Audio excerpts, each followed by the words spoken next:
Então eles entenderam que o cristianismo é o caminho da salvação. Entendeu? Agora ele passa de perseguidor para ser perseguido. E ele continua dizendo: portanto, ignorando a justiça que vem de Deus e estabelecendo a sua própria, não se submeter à justiça que vem de Deus. Ou seja, os judeus ignoraram a justiça de Deus. Em vez de confiar em Deus para a sua salvação, o que foi que eles fizeram? Eles tentaram estabelecer uma própria. Tentaram cumprir a lei. A lei que Moisés estabeleceu. A lei de Deus, dada por Moisés. Mas eles esqueceram de uma coisa, irmão. A lei não veio para salvar. A lei, ela veio para revelar que nós somos. A lei é a luz que clareia o obstáculo. Mas ela não pode remover o obstáculo. A lei é o raio-x que mostra o seu tumor. Mas o raio-x não pode remover o tumor. Só pode revelar. A lei revela o nosso pecado, mas ela não tem poder de remover o pecado. Então ela faz o quê? Ela nos aponta para Cristo, para a justiça de Deus.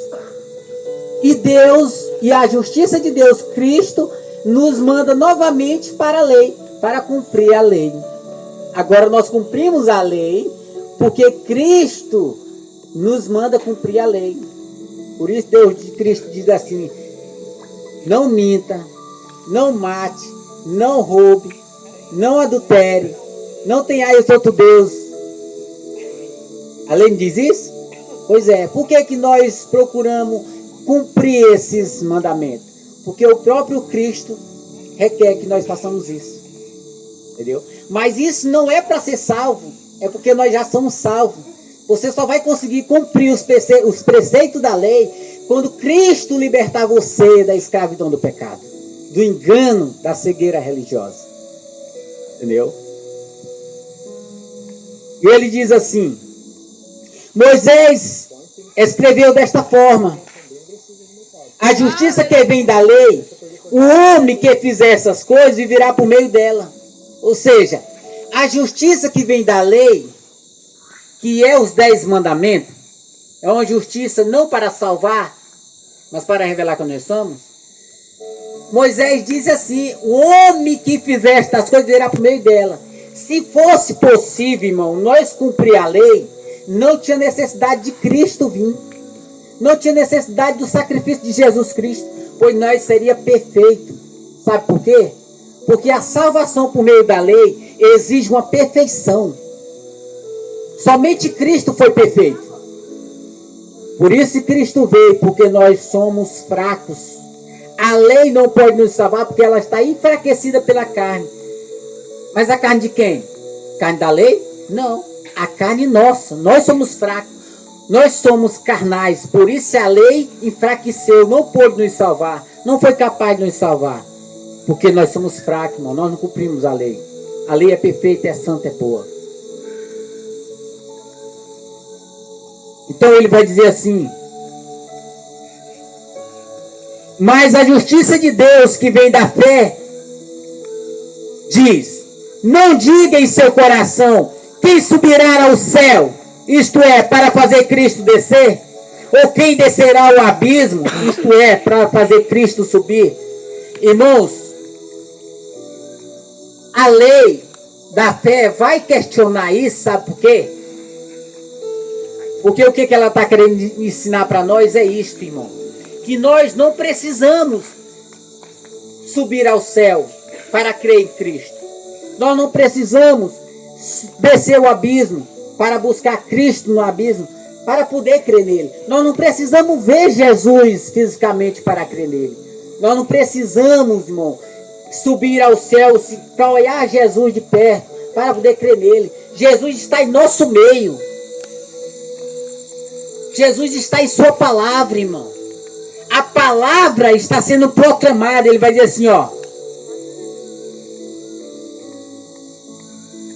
mas o que ela diz? A palavra está perto de você, está em sua boca e em seu coração. isto é, a palavra da fé que proclamamos. Entendeu? Essa palavra que você está ouvindo hoje, irmão, é Cristo.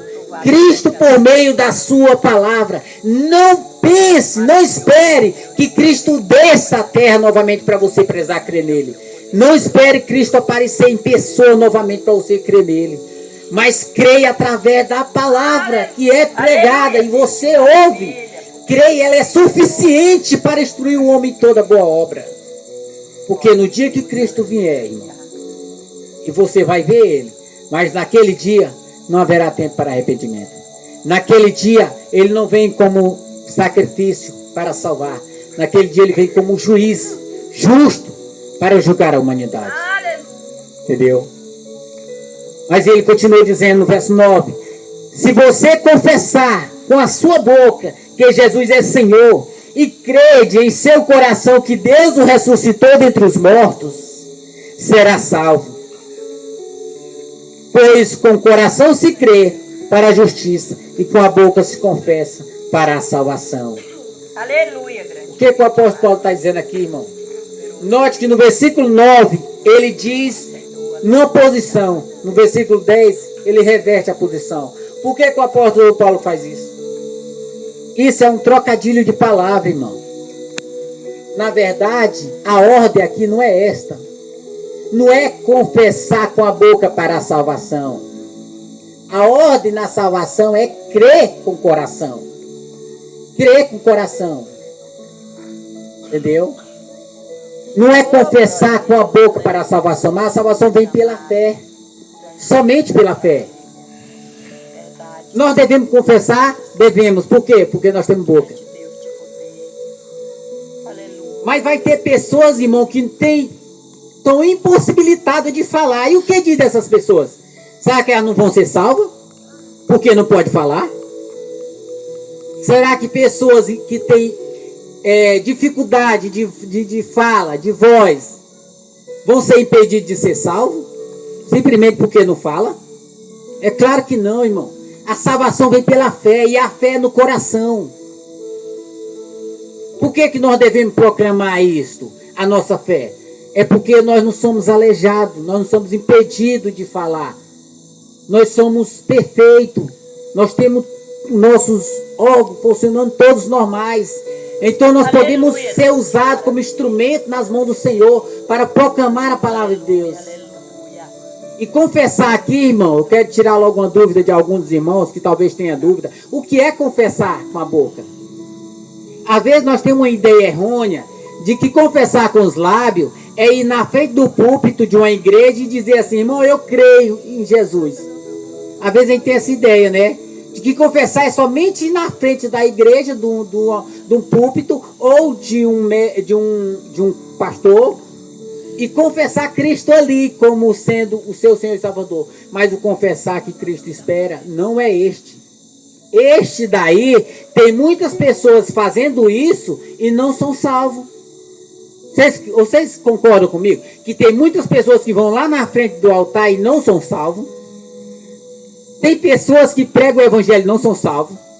Tem pessoas que realizam sinais e maravilhas e não são salvos. Fazem milagres e não são salvos. Expulsam demônios e não são salvos. Uma prova disso, Judas Iscariote. Judas andou com Jesus. Judas era um dos 12 chamados por Jesus. Participou de muito. Fez milagres, Judas. E não era salvo. Jesus ensina isso no livro de Mateus, capítulo 7. Ele vai dizer assim: muitos naquele dia me dirão: Senhor, em teu nome eu não realizei sinais, em teu nome eu não preguei a palavra de Deus, em teu nome eu não expulsei demônio. Mas o Senhor vai dizer assim: apartai de mim, maldito, eu nem te conheço, vocês que praticam iniquidade. Irmão, não é este confessar que garante a salvação.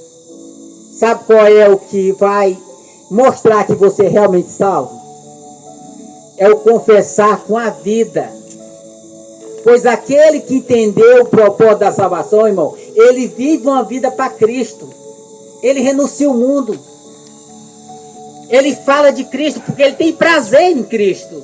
Não é para ser promovido. Não é para ganhar status. Mas é porque ele ama Cristo, ele ama o reino de Deus. Por isso ele